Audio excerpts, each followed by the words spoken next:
जसप्रीत कौर। मैं इस वक्त मौजूद हूँ द्वारका चौपाटी में। द्वारका देवभूमि है और चक्रवात से जुड़ा अपडेट मैं आपको बता दूं कि बिपरजॉय जो कि कल टकराने वाला है, लेकिन बड़ी जानकारी ये मिल रही है इस वक्त की। सबसे बड़ी खबर ये है कि तूफान गुजरात के तट से महज 140 किलोमीटर की दूरी पर है, यानी कि जो अब डिस्टेंस है वो बेहद कम हो चुकी है और तूफान का असर दिखना भी शुरू हो चुका है।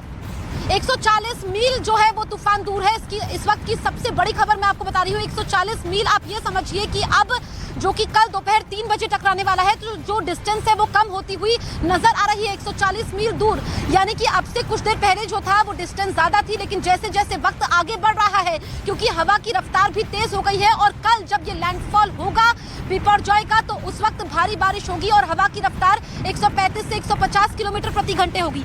आप ये समझिए, ये द्वारका चौपाटी इसे कहा जाता है। यहाँ से वो जो पीछे है वो सूर्य नारायण मंदिर है, ये भी एक रास्ता है, लेकिन अभी ये वीरान है, क्योंकि मेरे सहयोगी विकास आपको तस्वीरें दिखाएंगे किस तरीके से लहरों ने विकराल रूप धारण करना शुरू कर दिया है। ये समंदर से जो लहरें हैं, यहाँ पर हलचल काफी तेज हो चुकी है और विजिबिलिटी भी बेहद कम है। यहाँ पर आपको एक भी पर्यटक नजर नहीं आ रहा होगा, क्योंकि ये देवभूमि है।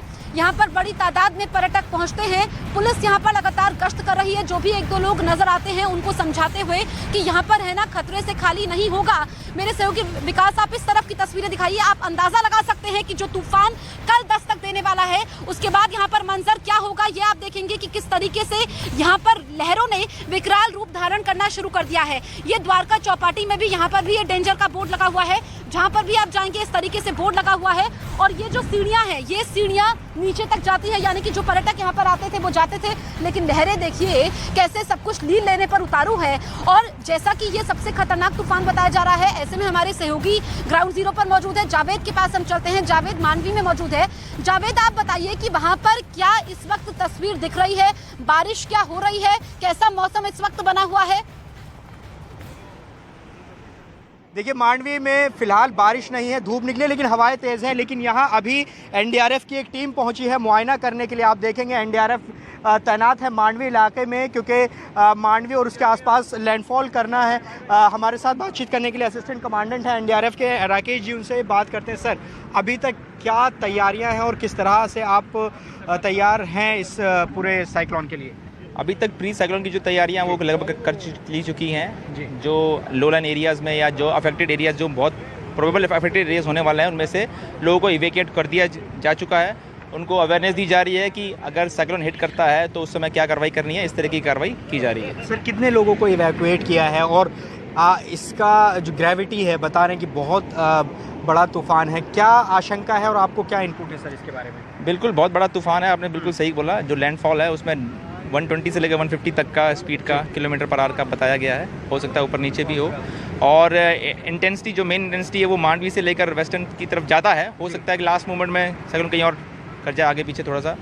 और हज़ारों की संख्या में लोगों को इवैक्यूएट किया जा चुका है, जो लोलन एरिया से, जहाँ पर कच्चे मकान थे, जहाँ लग रहा था कि वो हिट हो सकते हैं ज़्यादा तरीके। तो साइक्लोन के लिए एक आम आदमी इसको किस तरह से समझे, जो इसके आसपास इलाके में लोग रहते हैं, उनको किस तरह की गाइडलाइंस आप लगातार जारी कर रहे हैं? और आप यहाँ भी मुआयने के लिए आए, हालांकि ये पूरा इलाका खाली है, यहाँ पर कोई नहीं है, तो किस तरह से आप लोगों को आगाह कर रहे हैं?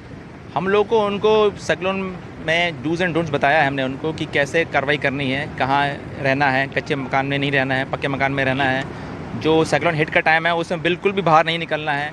अपना राशन पानी जो 2-3 दिन का है, जो स्टॉक कर सकते हैं वो करें। बाकी जो शेल्टर्स होम्स हैं उनके लिए ऑलरेडी प्रोवाइड कर दिया गया है। तो इस तरीके के और भी जो डूज एंड हम सबको उनको बताया है। सर, यहाँ आसपास हमने देखा कच्चे मकान बहुत हैं, उनको सबसे ज़्यादा खतरा है। बिल्कुल, वहाँ जो कच्चे मकान है उनको तो बिल्कुल ही लोगों को दी जा रही है और ऐसे में सुरक्षा के भी पुख्ता इंतजाम यहाँ के किए गए हैं। लेकिन इसके साथ ही आपको ये बता दें कि तूफान बिपरजॉय के खतरे को देखते हुए केंद्रीय बचाव दल की एजेंसियां तूफान के मूवमेंट पर लगातार नजर बनाए हुए हैं।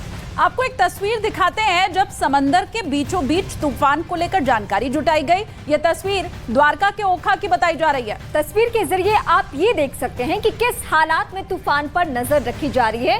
ये इस वक्त जो आप तस्वीर देख रहे हैं, इसे दरअसल इसका मूवमेंट अभी समंदर के बीचों बीच है और इसी के जरिए हम तूफान की गतिविधि पे या उसके मूवमेंट पे, उसकी रफ्तार पे निगाह बनाए हुए हैं इसके जरिए।